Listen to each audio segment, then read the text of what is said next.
Denise. Denise. It's Denise. It's Denise. It's Denise. Denise. It's a podcast party. It's a podcast party. It's a podcast party. I gotta say, I feel like we're besties now after this. What's up, guys? It's Denise Salcedo.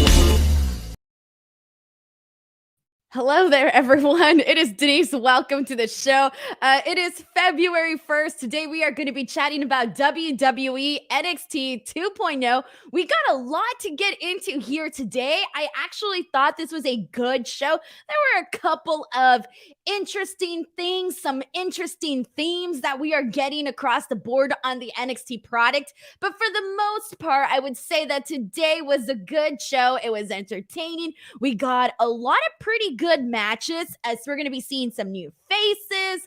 It was, I would call it a win for today. But before we get started to talk about NXT, I do want to remind you guys all, if you haven't already and you are on this channel, make sure you guys click that subscribe button. F4W Online is making their way to 100K. So if you guys haven't subscribed yet, make sure you do. Additionally, while you're here, don't be shy. Make sure to take part in the chat. I will be reading people's thoughts, their comments, as we kind of make our way through this episode of NXT. Also, I might as well give you guys some quick information right now. So this week is going to be absolutely insane in terms of I have a zillion interviews that are going up on my YouTube channel, youtube.com/Denise Salcedo. Today I dropped an interview with Tasha Steelz. I shot that literally at 7 in the morning.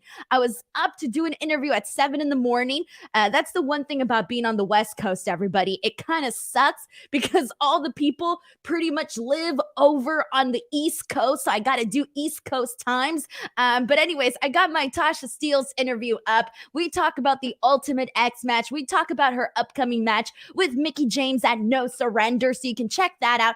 Additionally, tomorrow I am shooting 3 interviews in one day, and those will be put up sporadically within the next couple of days. So there is going to be lots to come on that end. But let's go ahead and jump right into NXT. Let's get this going. Also, one more thing, everybody. I always forget to say this, but if you want to make sure your question, comment, or statement gets read on the air, you can send in a super chat. If you do send in a super chat at any point throughout the show, I will read it, and it also helps me out. But let's go ahead and do this, everybody.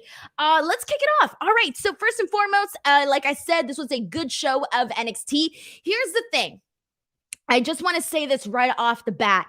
So NXT, I think, has some good things that I am starting to like. And sometimes there are certain things that I would even like to see incorporated into some of their other shows like Raw and Smackdown. I think the things that I personally am starting to like about NXT is kind of, I think they're getting pretty, I don't know how to explain this, but we're starting to get a nice variety of different. I like that they put effort in these little vignettes where they promote their wrestlers and promote their characters. I've been becoming a big fan of all of those. I think that, everybody that is coming onto the show or that appears on the show, you know who they are, you know what their whole trope is, you know what they're there for, right? So I'm starting to like that. I thought that the wrestling today on the show was pretty good. And then on top of that, so those are the things that I do like about NXT 2.0. The things that I think are a little bit it depends on the week and how things are executed and whatnot, is that this is a very, and we already knew this is a very sexy show, or trying to be a sexy show. I don't know how else to say it, but it's kind of a sexy show, right? You have everybody and their mother on NXT is in love with somebody. And we had already seen that throughout several of the episodes. We had all of these different glimpses. I mean, we've literally been seeing all of these very I don't know what to call them, these very interesting images, videos of like toxic attraction, and they're doing the lip thing and they're doing the, the host sexy thing. We've literally been seeing that for a long time, but I think today's episode kind of pushed the envelope a little bit further, where we had literally guys talking about how they're sleeping with women, and we have, or like insinuating that they're sleeping with women, and we had, I hate to say it, but we had like, jokes about guys ding dongs going up and all of that. Sorry, I really do not want to say the B word. But anyways, we had a lot of that going on today's show, and every like backstage segment, like somebody's in love with somebody else. So today, I think it was pushed a lot heavier on us than maybe some of the other weeks, but we're going to get into that. So this is kind of like a weird show where we get like these different colorful characters. We get some good wrestling, and at the same time, we get this very, very sultry type of programming. So we'll talk about that in a second. But we got our first super chat of the night. Thank you so much to Heidi Ho 77, who always sends in some love on here. Who says, quote, I have so much fun watching this NXT 2.0. Reminds me of goofy wrestling from when I was a kid. I love it. This definitely feels a lot different every week, everybody. And for the most part, again, there's hits, there's misses. But I would say today, at least like 80-90% of the show has kind of felt like a hit. We got people. Raymond Costa says ding dongs is much more respectable. It is, everybody. You know what? Every now and then, I'll make some jokes, but at the end of the day, I am a lady, so it is ding dongs for today. But let's get into this, everybody. We had a banger of a match to kick off the night. We had Imperium. You know the members of Imperium. I don't got to say their names, but we got Imperium versus the Creed Brothers and Roderick Strong of the Diamond Mine. And I got to tell you, I freaking loved this match. And I was already expecting it to be good, but it's like expecting it's one thing, but actually seeing it is a whole other thing. This match got started hot. This was all 6 men essentially going at it with each other and literally like hitting each other super hard. We got so many different aspects of this that I love, some of which included let's talk about freaking Eichner. There you go. Oh, sorry, I'm already confused on who I'm talking about right now. But we saw like all of these. We saw all of these. Strikes. We saw all of these suplexes. We saw some top. An uppercut from the top rope. We literally saw the Creed brothers kind of get their butt kicked, but at the same time kick their fair share of butt. So I really much enjoyed that a whole lot. There was a moment where Roderick Strong did like all of his running elbows, which I have been really enjoying that he does that in his matches. That has been one of my favorite portions of what he does in the ring. We also see Strong hit like multiple chops on Walter, right? And the entire time Walter is trying to chop Roderick Strong, but Roderick Strong like gets out of it until essentially he hits Walter with a boot to the face. So I thought that was pretty impressive. We end up seeing Imperium get the win here, but this was a really fun match that honestly, if they did more stuff like this, I really think that this show would just be elevated like so much more in terms of, I think people would actually try to tune in terms of like, if you keep doing matches like this, that is a good thing. So please, more matches like this. Keep pushing the Creed brothers. They are entertaining as hell. Do not get rid of Imperium, because I love Imperium. Don't get rid of them. And then Roderick Strong is fun when he's in there with a fun opponent. If he's in there with like, I don't know, like somebody that's lame, I'm not too crazy about the matches, but if he's in there with somebody that's good and they can both, be good together, then it's enjoyable. So I really enjoyed this match. I thought it got started off really, really hot. Really enjoyed it. But let's see what people are saying, guy. Let's get some freaking comments in here. We got Pile Driver saying Fabian Eigner, Marcel Barthel, and Gunther. Why do you think I didn't want to say the names, guys? By the way, they're not pronouncing it. They're not pronouncing it freaking Gunther. They're pronouncing it like Gunther. Like it doesn't sound like Gunther. It's Gunther. At least that's how I'm trying to say it. Thank you so much to Pile Driver Finisher for letting us know. Anyways, but let's continue on, everybody. I don't want to talk about Gunther. I'm just going to refer to Walter because it feels weird calling him Walter, right? Because that's not his name anymore. And if I call him Gunther, that's weird as hell too. I don't know what to call him. You know, I don't know.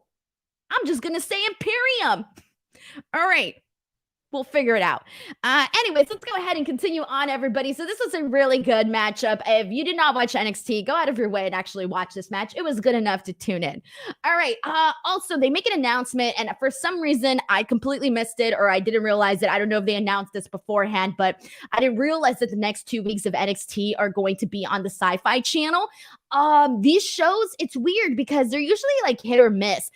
If I recall correctly, the last time they were on the Sci-Fi Channel, they had some pretty good shows, if I remember correctly. And I remember thinking like, damn, you know, like I wish this wasn't happening on the Sci-Fi Channel because ain't nobody watching when it's on the Sci-Fi Channel. The ratings don't usually look that great when it's on the Sci-Fi Channel. So it kind of sucks. I hate the Sci-Fi Channel shows literally just because I know that not a lot of people tend to tune in, but they did stack up the card, which we'll talk about later on. But we do have a pretty stacked show for the next week at least, and I'm assuming the next 2 weeks as well. And we got people saying, this is a comment from kind of like Carson, who says the fans were calling him Walter. Brandon Ronan says it's pronounced Gunther. Gunther. That's very hard for me to say. I am too... Yep, I can't. My mouth does not move that way. Gunther. All right, moving on. We got Toxic Attraction. Throughout the night, we kind of, get them weaved in and out of the show. So I'm going to kind of just condense everything that went down here tonight with Toxic Attraction. So we had all three ladies coming out. We had Mandy, Gigi, and Gacy. And they basically, Gigi and Gacy say that they're going to be defending their NXT tag team titles against India and Persia. Like, they're going to give them what they want because they want their vengeance. So they're going to be defending the titles at Vengeance Day. All right. So then Mandy Rose is about to say something on the microphone, but she is interrupted by Kaylee Ray. Kaylee Ray comes out and she basically says that she demands a title shot against Mandy Rose. And she tells Mandy, like, I deserve the title because I held on to the championship, the NXT UK championship, for 649 days. And she basically puts over her accomplishments and why she deserves to get a title shot. And Mandy Rose is like, I'm bored. I don't want to talk to you about that. I want to talk about me. And Mandy Rose starts rattling off about how she's on all these, billboards and magazines and fitness month of the year girl. I don't even know what she was, but whatever. So she's, bragging about all of that stuff, right? And so Kaylee Ray kind of throws a major shot at her because Mandy Rose is telling everybody, like, I'm the most gorgeous girl ever, right? And then she says, I'm the girl all the girls want to be. And all the guys here want to be with me, right? So she's like, very high and mighty, up on her high horse, okay? We get it. Mandy Rose is gorgeous. Okay. And then Kaylee Ray hits her with, yeah, well, while I was literally working my butt off and like practically running an entire continent, you were sucking face with Otis. And I just thought to myself, damn, like, I know that, I don't know how many of you guys might see it this way, but like, that's a burn. Ain't nobody want to talk about their exes. Ain't nobody want to remember who they were sucking face with before. So this to me was absolutely hilarious. Granted, Kaylee Ray's accent like kind of made me, it took me a second to even figure out what she was saying for like a hot minute. But once I put it together, then obviously I laughed about it because I thought it was pretty damn hilarious that she brought up the fact that Mandy Rose was sucking face with Otis. And I just thought, oh God, poor Mandy. Ain't nobody wants to be remembered about that except Otis. Anyway, so they end up, Kaylee Ray ends up slapping her across the face. This was great, by the way. I loved everything about this. And the reason why I loved this whole like in-ring interaction was because Kaylee Ray, she literally exudes a badass. She's coming out with the bat. She feels very like unleashed. She feels like anything can happen. She's willing to do anything. Like, she's a baby face, but she's also like kind of batshit crazy. And I like that. I really, really like that. And you have Mandy Rose, who's obviously, you know, the bougie NXT Women's Champion, and she's so high and mighty. And I really feel like both girls kind of really played their parts really well here. So I'm liking the contrasting styles between both Kaylee Ray and Mandy Rose. So I was definitely a fan of this. After this, what we end up seeing throughout the night is we end up seeing another kidnapping in the NXT parking lot. We have been getting so many kidnappings on NXT throughout the periods of NXT. And so Kaylee Ray ends up kidnapping Gigi Dolan and JC Jane. And get this, even during the Saray match, they even do this like breaking report where Mackenzie Mitchell says, we haven't seen any of these two ladies. So then from here, basically the rest of the night, we get Kaylee Ray chasing after Mandy Rose throughout, like everywhere. She kind of goes in and out of the show. We'll talk about the interesting segment later on, but to close out the show, they end up closing out the show at the very, very end after the main event. And we essentially get Kaylee Ray basically saying like, you're going to give me my match. It's going to happen.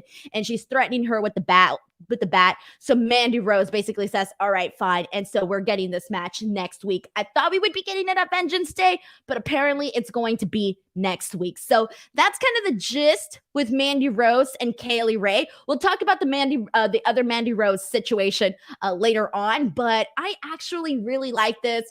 I'm looking forward to this. I got to tell you, I'm looking forward to this, but let's get some thoughts in here.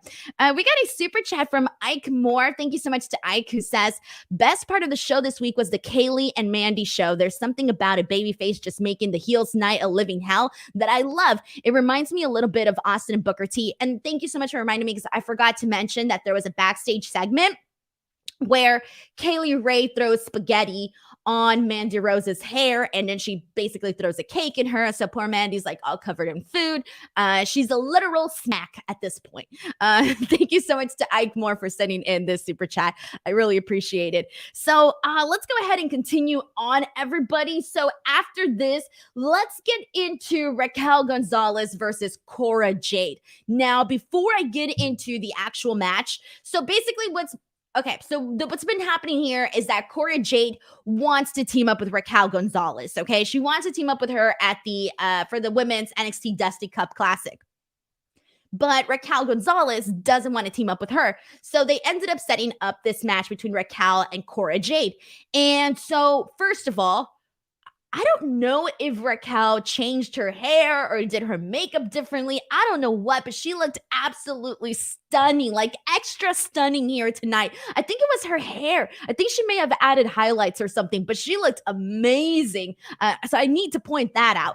But anyway, so we had this match go down, and basically Raquel whooped Cora Jade's butt this entire match. Literally woman handled her. I mean, she is, hitting her with suplexes. She's slamming her. She's stretching her. She's pretty much doing absolutely everything to Cora Jade. We got a couple of moments where Cora does like a really nice hurricanrana off the top rope. That was a nice little moment. But for the finish, we see Raquel hit the Chingona bomb and gets the win here. But here's what happened post-match. So I really liked this. I got to put this over for a hot second. So after Raquel pins Cora Jade, she acts like she's leaving, but she ends up coming back, and she ends up, picking up Cora Jade, and she kind of, I guess you can say, Cora Jade earned Raquel's respect after she took a beating from Raquel. So, like, in a way, this almost felt like a test where it's like if if Cora Jade could handle this beating from Raquel, then she could be worthy of being her tag team partner. That's the way that I'm reading this. So, anyway, so Raquel kind of ended up kind of seeing eye to eye with Cora Jade. So, they are officially going to be teaming up together to do the Dusty Cup Classic. So, I like this. Like, I did not hate this whatsoever. The match was good. It was entertaining. Raquel, who I do believe should have gotten the win, got the win, and they're teaming up together. So I like this. I thought it was really good. We got a super chat from Heidi Ho 77 who says, Raquel needs a new seamstress. Her clothes are always falling off. What? I've never noticed that whatsoever. Like, ever. Maybe I'm not paying close enough attention to the wardrobe, but yeah, I've never noticed that at all. And let's go ahead and continue on with this, everybody. Let's see. After this, we get a quick backstage promo from Pete Dunne, where he is basically recapping his feud with Tony D'Angelo and basically says that, he took advice from Tony D'Angelo's cousin, and that's why he hit him with the cricket bat. He took matters into his own hands, and he challenged him to a steel cage match. They haven't necessarily made this match official, but I'm assuming it's probably going to happen at Vengeance Day. But I'm expecting some sort of response from Tony D'Angelo, but we didn't see him on the show tonight. Alrighty, everybody, I'm going to go ahead and move on. But before we move on, thank you so much to M. Durrett. Dude, I feel so dumb right now. M. Durrett says, I got crazy black screens because of the wardrobe malfunctions. Thank you. So I wrote that down in my notes, but I forgot to read it. I think there was 2, maybe 3 blackouts, but I didn't realize they were due to wardrobe malfunctions. I thought it was just like my sling connection. So I didn't put too much thought into it. Like, I saw it, I wrote it down in my notes, but then I just completely forgot about it. And I even thought, I was like, well, what's going on? Is it my sling? Is it not working? What's going on here?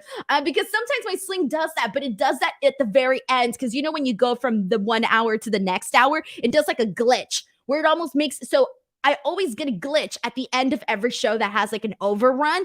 So for some reason, that's kind of where I was thinking at. So now this makes more sense. I get your super chat a little bit more now. I didn't legitimately completely went over my head on that one. We got people, Darth Steven says, I thought it was digital services as well. So yeah, and everybody's bringing it up that they got those black screens. Yeah, I did not realize it. Wow. Pow Driver Finisher says, I thought it was Sting. That's hilarious. All right, guys, before we jump into the next topic, friendly reminder, speaking of Sting, tomorrow I will be here to chat AEW Dynamite. As you all know, I'm here right after the show. It's going to be an interesting night, which we'll talk about why in just a second. Obviously, we have the announcement of possibly, I still don't think this match is actually going to happen, but they're promoting it, so I might as well promote it too. MJF versus CM Punk, that's apparently happening, although I still don't expect to actually see it, but whatever. We're getting that. We're getting a couple of other stuff, and we'll talk about the Brian Kendrick in just a second. But either way, I will be back here Wednesday, and then I will be back here on Friday to talk SmackDown and Rampage. But let's go ahead and get this super chat from Nick Grasso, who says, not NXT related, but don't know if you heard that Brian Kendrick is debuting tomorrow night for AEW against Jon Moxley. So, you know what? Since you brought this up now, I might as well hop into that. Here we go. Let me talk about that. All right. So, if you did not happen to see this on social media, essentially AEW made an announcement that tomorrow night on AEW Dynamite, the Brian Kendrick, who I was literally just talking about on this exact post show, God, like 3 weeks ago, 4 weeks ago, I don't know, whenever freaking Harlan threw him down the stairs and we were supposed to get Harlan versus the Brian Kendrick. Remember when we were supposed to get that? Remember when that was supposed to happen and we never got it? It didn't happen. And then immediately after that, or some period after that, the news broke that the Brian Kendrick had essentially asked for his release from the company, right? And then I believe it was on Tuesday that Fightful essentially reported that the release was granted by WWE. So his release was granted. And then literally tonight, we essentially find out that he is going to be debuting on AEW and he's going to be wrestling Jon Moxley. I don't know what else to say other than things move really fast. This moved very, very fast, and now he's going to be appearing on AEW. I don't know if this means he signed. I haven't seen anything from Tony Khan suggesting that, but I'm assuming we'll find out tomorrow. Who knows if this is just like a one-off thing or if this is going to be like a permanent thing. I don't know. We'll find out. I guess we'll talk about it more tomorrow. But yeah, the Brian Kendrick is going to be on AEW Dynamite tomorrow, wrestling Jon Moxley. Thank you so much, Nick Grasso, for sending this in. All right, let's go ahead and move on, everybody. Let's see, where were we at with this show? Thank you. YT says, Denise, today's Tuesday. It happened today. Did he happen today? No. Did he report that today? Damn. Shoot. Let me double check. Sorry, guys. It's been a day. It's been a weekend, actually. 1 second, everybody. Let me double check. Yeah, here it is. Fightful Select Brian Kendrick has gained his WWE release this Tuesday. I don't know where I'm thinking. Anyways, but there you go. That was essentially happened. He reported that today, this Tuesday. All right, let's get into Saray versus Kayla. Let's get into Saray versus Kayla. I think it was Inlay. So let's talk about this because really the story here is Saray's new character. A lot of people were not happy about the stereotypical schoolgirl character that they were having Saray portray. And people were not happy, okay?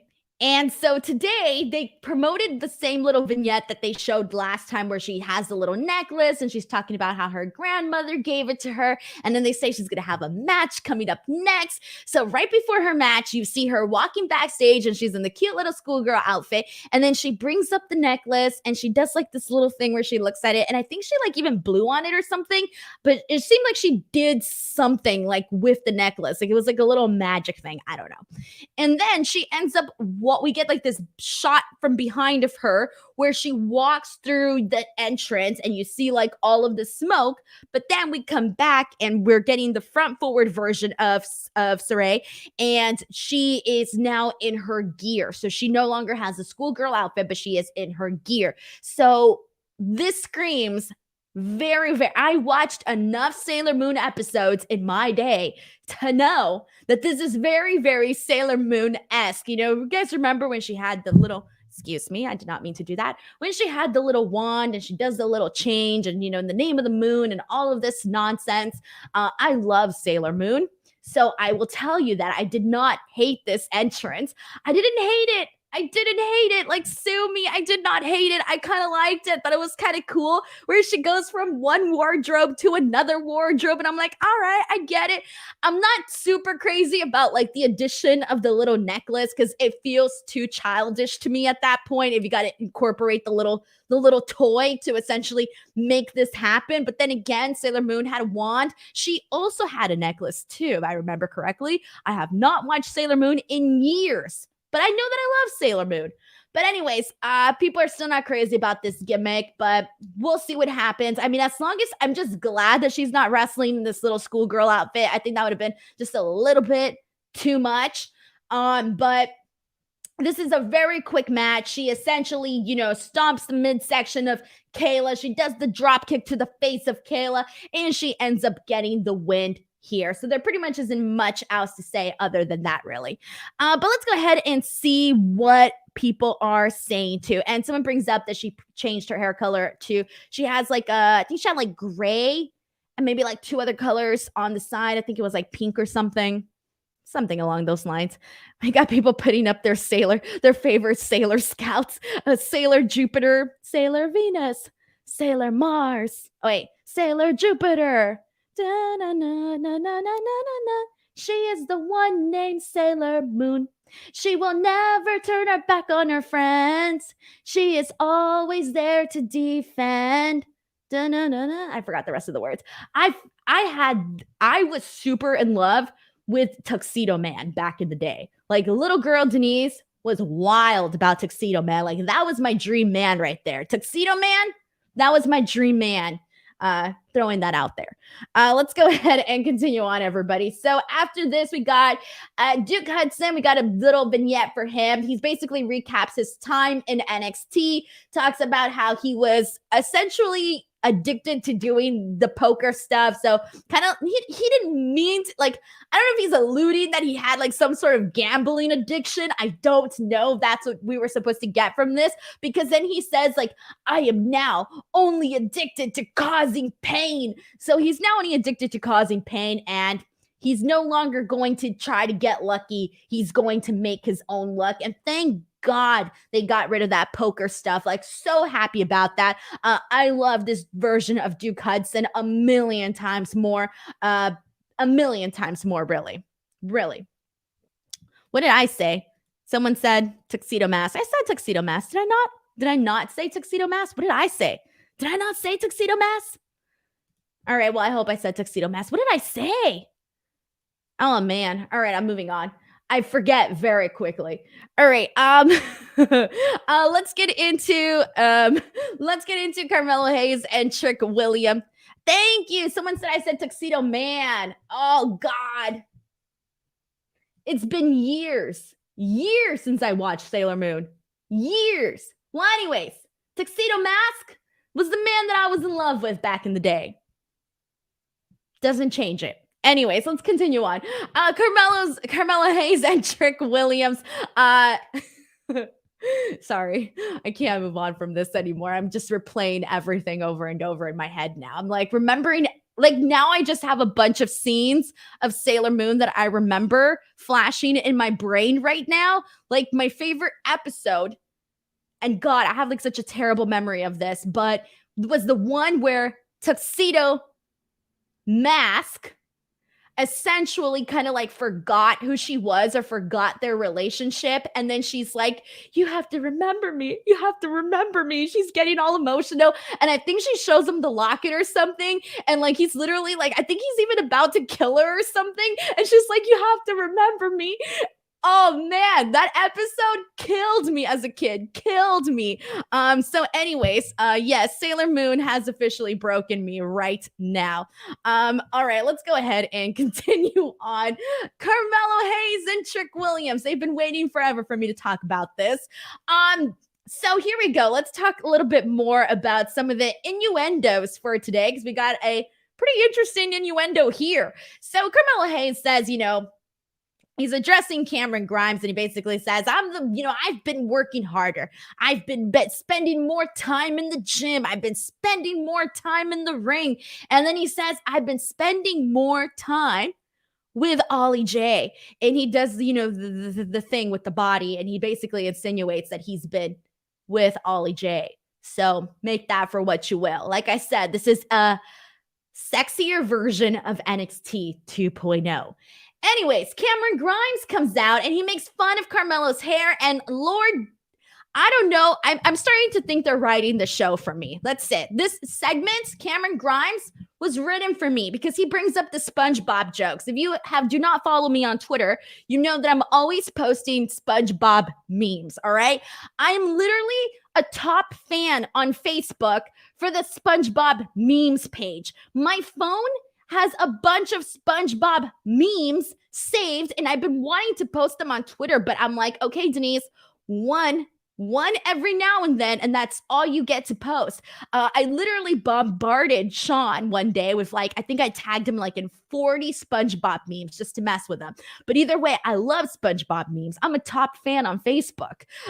Anyway, so Cameron Grimes uses some SpongeBob comedy, and he basically makes fun of Carmelo's hair. He says it looks like SpongeBob's pineapple house. And then he calls Carmelo Hayes Squidward. And then he says that he saw them liking the pictures of Ollie J's bikini bottom on Instagram. So there you go. We got a couple of SpongeBob jokes thrown in there. And we're essentially going to be seeing Cameron Grimes versus Carmelo Hayes at Vengeance Day. I'm looking forward to it. I think that's going to be a really good match. It's going to be good because Cameron Grimes can go, and Carmelo Hayes, he's been very impressive thus far on what we've seen him in. So I think this is going to be a really nice showcase for Carmelo Hayes. I'm not expecting him to lose the title here whatsoever, but I am expecting a really good match here. So there you go, Carmelo Hayes and Trick Williams. And let's see what people are saying here in regards to what is going on, everybody. And I don't know. Everybody's talking about SpongeBob. There's a weird mixture in this chat where we're talking about SpongeBob, NXT, and Sailor Moon. I've lost control. Justin Martin says Grimes was name dropping SpongeBob and Squidward was good for a laugh. He and Carmelo are a great feud character wise. Yeah, because Carmelo Hayes and Trick Williams are really fun together. Like, I love Trick Williams. I've been liking him since day one. Really, I have. And I like when Carmelo Hayes does something and Trick Williams just repeats it like right after him. It's the little stuff. It's the little stuff, and I enjoyed that.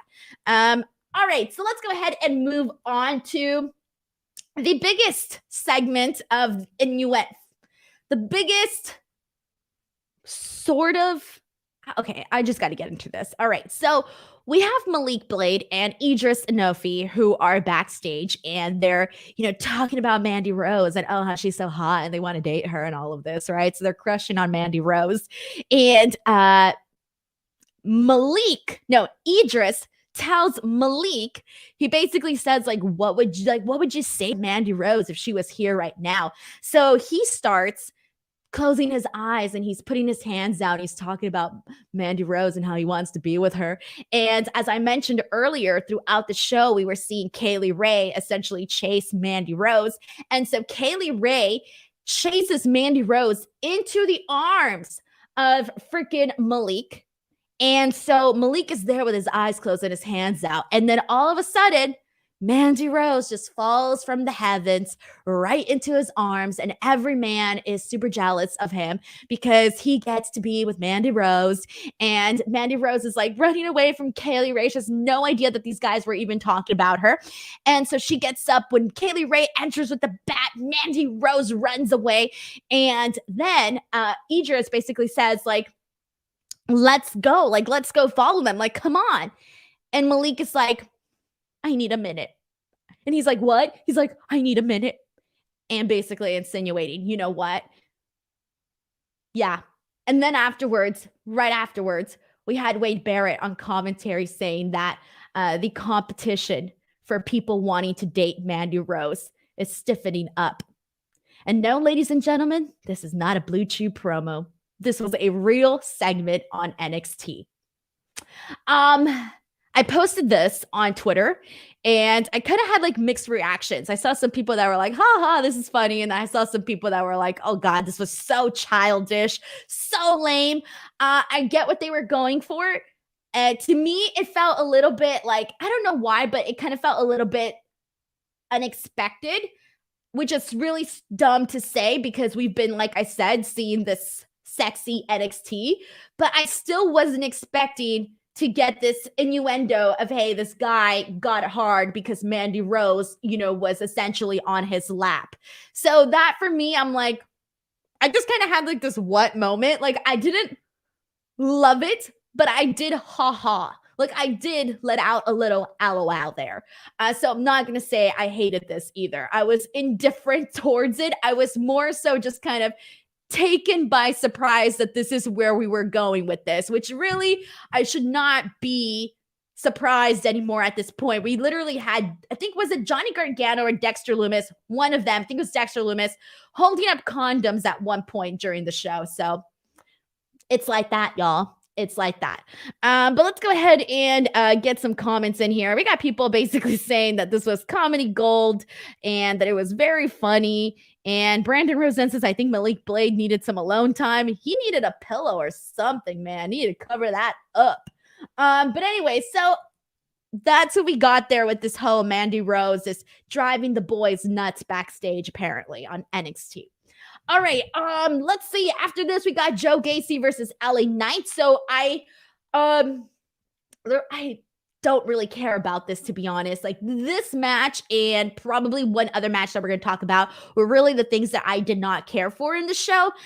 This basically, Grayson Waller comes in. He attacks Ellie Knight when the referee isn't looking. And so Joe Gacy ends up getting the win. But to be honest, there really isn't anything much there. I'll move on from this. I don't even care.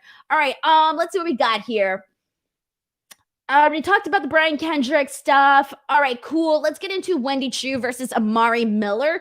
This was fun. I like this. One of the things that we were talking about with Wendy Chu was last time when she made her Wendy Chu in-ring debut. as Wendy Chu. She essentially was in a tag team match, and she didn't really have to do much, but what we saw was that she was doing all the laying down stuff. And one of the things that I brought up was, I wonder how this is going to essentially play into her singles matches. Well, we saw it essentially unfold here. She was still pretty much doing the exact same stuff, like laying down, falling asleep, closing her eyes, stretching, doing all of that good stuff. But to a lesser degree, there, like, she wasn't doing it as much, but it did play into her match. But I like this though. She's sleeping on the legs of Amari Miller. She super kicks her. She elbows her. She suplexes her. That was all good stuff. But Tiffany Stratton ends up getting involved in this match, and Tiffany Stratton essentially wanted Amari Miller to like beat the living hell out of Wendy Chu, right? So she comes out during this match and she gives her the credit, like she flaunts the credit card at her. And Amari Miller's like, oh my God, money. And so she takes the credit card, and this ends up causing a distraction. Wendy Chu gets the win, and then afterwards, Tiffany Stratton's like all pissed at her, at Amari Miller. She's like, give me my credit card back, but she doesn't have it. Why? Because Wendy Chu has the credit card now. In terms of this, we are going to be seeing Wendy Chu versus Tiffany Stratton, so they're giving it, a little story there. So this will be fun. I think, Tiffany Stratton for the most part has been pretty enjoyable to see. I think if she like continues to improve, I think she's going to be like a favorite of mine pretty soon. Like, I have not been hating what I've seen from her. Like, some of her timing has not been the best, but I've still been enjoying what we've been seeing from her thus far. Wendy Chu, I like Wendy Chu obviously in the ring, so I think it'll be pretty good when we actually see it happen. All right, before we move into that, everybody, friendly reminder also, if you guys haven't already, make sure to head on over to my YouTube channel, youtube.com/Denise Salcedo. If you weren't here earlier, I made a quick announcement that I'm going to be dropping like a ton of interviews, and go there because there are so much videos going up there. I'm working on some cool stuff that I can't wait to post up on the YouTube channel. So make sure you guys click that subscribe button. But we actually got a super chat. Thank you so much to Mark Warburton. Thank you so much to Mark, who says, I want to see them do the same gimmicks that Ray did, but with Wendy Chu instead, where she snaps out of the 300-year-old Mei Ling gimmick to her current one. That would definitely be interesting, but I have a feeling they're not going to do that because it seems like anything from like the previous era of NXT is being booted. So I think that they're just going to stick with the Wendy Chu, the haha, she's sleepy gimmick. But anyways, thank you so much to Mark for sending in this super chat. And I got people putting over Wendy Chu for being a fun character. She is. She's a fun girl. Like, I think like these types of characters, if you're gonna do them, they gotta go with people that can actually execute them. And Wendy Chu is doing a good job of that. Like, she's making it a tolerable character. Like, if this would have been given to like somebody else, it probably would have been like died a very fast death. All right, let's get into Nikita Lyon. So we essentially had this promo of promoting Nikita Lyon, who is going to be coming soon to NXT. We don't know when, but she's coming soon. And so just a little bit background on her. So I was there actually the day that she got signed, Faith Jeffries. So during the SummerSlam weekend, as you all know, they did those tryouts, and I got to be there as media. I got to see, them do all of their stuff in the ring, or the training and all of that good stuff. And then afterwards, basically, Triple H and everybody was basically letting the talent know who was going to be signed to WWE. And one of the people that we found out immediately, like within minutes that she was signed, was Faith Jeffries. And I literally got to interview her right away. So we spoke, and I actually had interviewed her too prior to that, but I had interviewed her when she was working for WoW, So I interviewed her then, and I think that was like a year before, or maybe even a little bit more. And then afterwards, I talked to her at the tryouts. And she's really, nice, fun, spunky girl. Like, when I was talking to her, she had a lot of personality. And like right away, like I knew why they were signing her. Like, just based off her character alone, she seems like a very like outgoing person. She didn't seem shy. She seemed like she was very comfortable, talking in the camera and doing all of that good stuff. So right away, like just from like a character perspective, I can tell why they liked her. I don't remember much of her like in ring wise. So I don't want to comment on that because legitimately I don't remember anything that I saw from WoW. Like completely think erased it from my memory. So I don't remember what I saw from her there. But based on just like her personality, I am looking forward to seeing what she's going to be doing on NXT. And from the looks of her, so her character is like she's a singer, right? And she sings and all of this. Well, she's legitimately like a singer. Like this isn't just like a gimmick. Like she does do and create like her music and whatnot.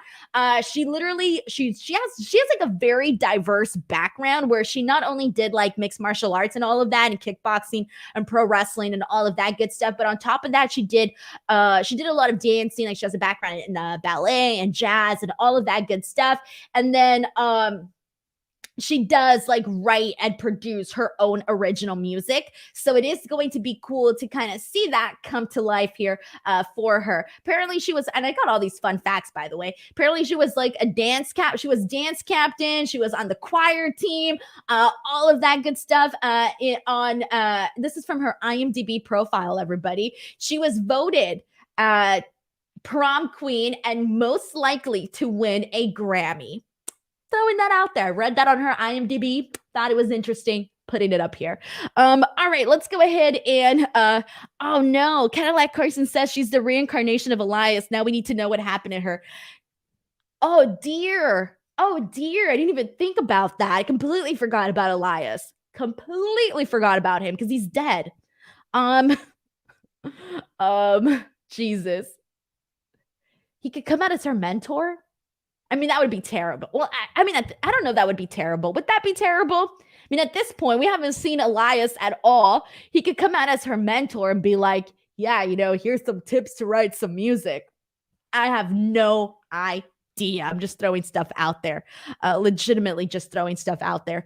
M. DeRed says she's a legit badass. Don't have her do another rap music character. No, her style doesn't seem like, I don't know. Zeno Hours says she has wrestled on 205 Live a few times recently. A lot of mixed martial arts based moves. So good stuff there. And let's go ahead and continue on there. So I'm excited to see Nikita Lyon. We'll see how that works. Draco Anthony versus Andre Chase. Jesus, I tend to tune this. I'm not a fan of this. This is the portion where I tune out here. Like I liked everything prior to this, but I'm not feeling the Andre Chase character, guys. That's the part where I tune out of NXT. Like I'm not digging it. It's not for me. Draco has been appearing on 205 Live. He was known as Chase Cruz prior. Worked with Reality of Wrestling, owned by Booker T, all of that good stuff. He was also signed during the SummerSlam weekend tryout. So him and Faith Jeffries and a bunch of other people that we've seen come out were also signed during that period in time. So he's coming in here. He has this match with Andre Chase. He loses to Andre Chase. And I'm like, oh, that's not that great. So this really did not get me excited for him whatsoever. It didn't get me excited for Andre Chase. And what's worse is that we're moving on with Andre Chase and Von Wagner. This is going to be tough. That's going to be tough for me. I don't know how I'm going to get through it. Moving on. Let's see what we got here. I don't know what to say, guys. Power Driver Finisher says Chase is the worst gimmick. I don't know how he's still how he's over, still not much of a downer for me. M. DeRed says Chase U is pretty funny. I mean, it works for some people. It's not for me. This is the one where I'm just like, nope. Anyways, and then doing the whole Von Wagner thing and Andre Chase. Oh, and Robert Stone. Oh my God, this is not going to be my favorite thing. Anyways, matches announced for next week. We got a loaded card, everybody. We got the Grizzled Young Veterans are going to be taking on the Creed Brothers, part of the NXT Dusty Cup. MSK versus Malik Blade and Idris Nofi. Hopefully by then they are all recovered by their Mandy Rose whole debacle. And Ellie Knight versus Sangha. Wendy Chu versus Tiffany Stratton. Saray versus Dakota Kai. That should be good. And then on top of that, we're also getting Mandy Rose versus Kaylee Ray for the NXT Women's Championship. Still surprised we're seeing it at that show, but cool. You promote it, awesome. Alrighty, so let's go ahead and get the main event out of the way here. But friendly reminder, guys, do not forget to come back tomorrow. AEW Dynamite. It's gonna be a loaded show. Can't wait to talk about that. But let's get into Champa and Breakker versus Joaquin, Wilde, and Raoul Mendoza. This was fun. This was a really fun match. Exactly what I was expecting. Champa and Breakker, I really like seeing them team up together. They've been doing pretty good so far. Freaking Wilde and Mendoza, man. They are underrated. They are so underrated. Like, more people should be talking about them. More people should be talking about the fact that they have some pretty damn good matches. Like, more people need to be talking about them. There is no reason why they should not be on Raw or SmackDown, kicking ass in the tag team division. No reason whatsoever, but you can say that about a lot of people. Anyways, we got some comedy in here. We got Tommaso Ciampa, freaking badass mother effer Tommaso Ciampa doing a Macarena on freaking NXT 2.0. I'm not gonna lie, I laughed really loud at this. It was very funny to see him do the Macarena. But anyways, this was fun though. Tommaso Ciampa gets a tag. He literally runs rampage on all of these guys and then kills both members of Legado del Fantasma with double clotheslines on both of them. That was sick. We see Santos basically trying to distract Bron Breakker. He gets in his face and it ends up working for a bit because Mendoza gets him with the drop kick, goes to the top rope. It is nonsense from here. So a lot of, fast-paced action, which I very much enjoy. Bron Breakker kills Mendoza, literally kills him with a spear that I think broke him in half. Really good stuff there. And then, just when you thought that one of the members of Legado del Fantasma was killed, the other one gets killed by Tommaso Ciampa. He throws Wilde from the top rope. He pushes him. I think he pushes him and throws him onto the commentary table and kills him there. And Bron ends up getting the win in the ring by pinning Mendoza. So after this, we get Santos and Bron Breakker kind of staring each other off, and we're bound to get this match at some point. I'm assuming Vengeance Day. I don't exactly know when, but we're going to be getting it at some point. So I think for the most part, guys, this was a good show. Really good show, actually. I enjoyed so much of it, which you guys already heard me talk about. The only things I wasn't crazy about was the Draco, Anthony, Andre Chase stuff. I didn't love that. And I didn't love Joe Gacy versus Ellie Knight. Didn't love that. But everything else on this show, I thought was pretty good. I enjoyed it. I had fun. The show is shaping up, getting better and better every week, at least in my opinion. I know I've said that there's some weeks that are a little rough, and they are. And probably next week will be a rough week. I don't know. It really changes. It fluctuates, really. But I would say that today was definitely a win. Again, that's pretty much it, everybody. Pretty much it. I hope you guys enjoyed this show. Honestly, I hope you guys had a good time. If you did, please, as always, do not forget to spread the word about this show. Let the people know. Let the people know to tune into the show and to check it out. It would really mean a lot to me, whether you're listening to the audio version, watching the replay, or watching live. Please help me promote this show. I'm constantly promoting it, but please help me out there too if you guys want and can. On top of that, do not forget to give this video a like, subscribe to F4W Online, and I will see you guys back here tomorrow for AEW Dynamite. Bye, everyone. Have a great night.